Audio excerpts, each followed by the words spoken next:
दोस्तों, यह डिक्टेशन दैनिक जागरण के संपादकीय पृष्ठ से है। इस डिक्टेशन में आने वाले कुछ कठिन शब्दों को मैंने यहाँ नीचे आउटलाइन बना दी है, आप देख लीजिए। हाथरस कांड, इसमें मैंने ह को छोटा आधा कर दिया है और र स का सर्कल बना दिया है। कांड के लिए क से काट दिया है। संवेदना, संवेदना में व को आधा कर दिया है जिससे द लग गया है। विचलित, विचलित में ल को आधा कर दिया है जिससे त जुड़ गया है। निसंदेह, पहले पूरा न बनाएंगे, उसके बाद सर्कल है, फिर दूसरा आधा न है। ये निसंदेह का शब्द चिन्ह है, यही आउटलाइन है। कठोरतम, कठोरम, कठोरम कर देंगे बस, इससे ही कठोरतम पड़ जाएगा। मान सम्मान के लिए माँ समान, यही मान सम्मान की आउटलाइन है। राहुल गांधी, र ल बना दिया है, नीचे ग बना दिया है। राहुल गांधी की यही बहुत आसानी से बन जाती है आउटलाइन और याद भी रहती है। एक सेंटेंस आया है चमकाने के लिए, तो पहले तो चमकाने लिख दिया है। के लिए, जब भी हमें किसी शब्द में के लिए जोड़ना होता है तो उसको के लिए को ल नीचे निकाल देते हैं, तो वो पूरा एक साथ चमकाने के लिए हो गया। दलित, ल को आधा कर दिया है। हितैषी, ह को आधा कर दिया है। आगे सेंटेंस आया है क्या कारण है कि, ये पूरा एक साथ आया है, एक साथ लिख देंगे। ऐसे ही एक और आया है उतरने वालों, ये भी पूरा एक साथ लिख जाएगा। आंकड़े आया है, ड को लाइन से ऊपर लिख देंगे, एक बिंदी लगा देंगे, आंकड़े हो जाएगा। ये कुछ कठिन शब्द हैं, आप इनकी प्रैक्टिस कर लीजिएगा, उसके बाद डिक्टेशन लिखिएगा, आसानी होगी। अगले 3 सेकंड में डिक्टेशन शुरू होगी। हाथरस कांड को लेकर विभिन्न संगठन संवेदना जताने के नाम पर जिस तरह राजनीतिक रोटियां सेकने में लगे हुए हैं, वह केवल शर्मनाक ही नहीं बल्कि जुगुप्सा जगाने वाला भी है।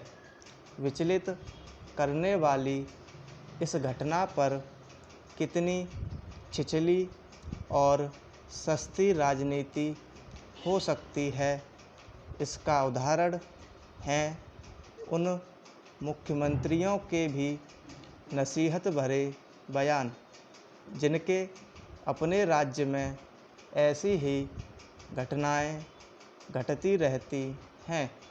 क्या जघन्य अपराध पर चिंता व्यक्त करने के लिए क्षुद्रता भरी राजनीति जरूरी है? क्या यह काम बगैर राजनीतिक रोटियां सेके नहीं हो सकता? आखिर हमारे राजनीतिक दल इस ताक में बैठे क्यों दिखते हैं कि विरोधी दल के राज्य में कोई गंभीर घटना घटे तो वे वहां दौड़ लगाएं?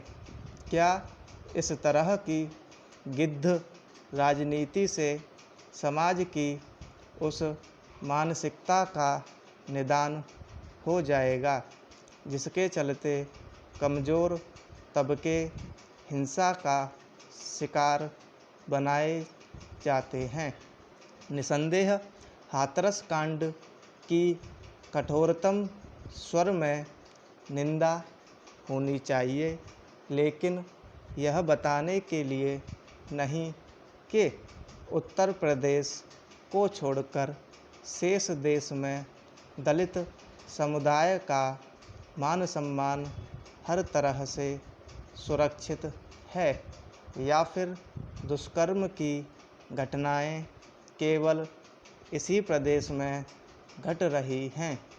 अपनी राजनीति चमकाने के लिए ऐसा शरारत भरा संदेश देने वालों को राष्ट्रीय अपराध रिकॉर्ड ब्यूरो के आंकड़े देखने चाहिए, जो यह बताते हैं कि दलितों के खिलाफ अपराध देश के सभी हिस्सों में हो रहे हैं। इन आंकड़ों के हिसाब से राजस्थान में दलितों के खिलाफ सबसे ज़्यादा अपराध हो रहे हैं। क्या यह उचित होता कि हाथरस जाने की जिद पकड़े राहुल गांधी राजस्थान का भी दौरा करने की ज़रूरत समझते? दलितों के खिलाफ अपराध को दलगत राजनीति के चश्मे से देखने वाले दलित समुदाय के हितैषी नहीं हो सकते। आखिर क्या कारण है कि उत्तर प्रदेश का शासन प्रशासन तो सबके निशाने पर है, लेकिन उस दलित और स्त्री विरोधी मानसिकता के खिलाफ मुश्किल से ही कोई आवाज़ सुनाई दे रही है, जो हाथरस सरीखी घटनाओं के लिए जिम्मेदार है। यह बहुत ही खराब चलन है कि राजनीतिक दल अपने अपने संकीर्ण एजेंडे के हिसाब से दलितों के खिलाफ होने वाले अपराध पर सड़क पर उतरना पसंद करते हैं। इससे भी खराब बात यह है कि अब यही काम कुछ सामाजिक संगठन भी करने लगे हैं। इस तरह की भोंडी राजनीति से तो दलित समाज अपने को ठगा हुआ ही महसूस करेगा। क्या दलितों तक यह संदेश सच में जा रहा होगा कि हाथरस कांड को लेकर सड़कों पर उतरने वालों का मकसद उन्हें संबल देना और उन सामाजिक परिस्थितियों का निवारण करना भी है जिनके चलते वे प्रताड़ित होते हैं? एक गंभीर समस्या पर सस्ती राजनीति तो दलितों के साथ छल ही है। स्टॉप।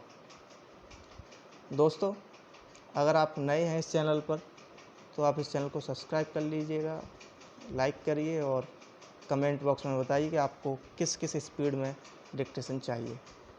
Thank you.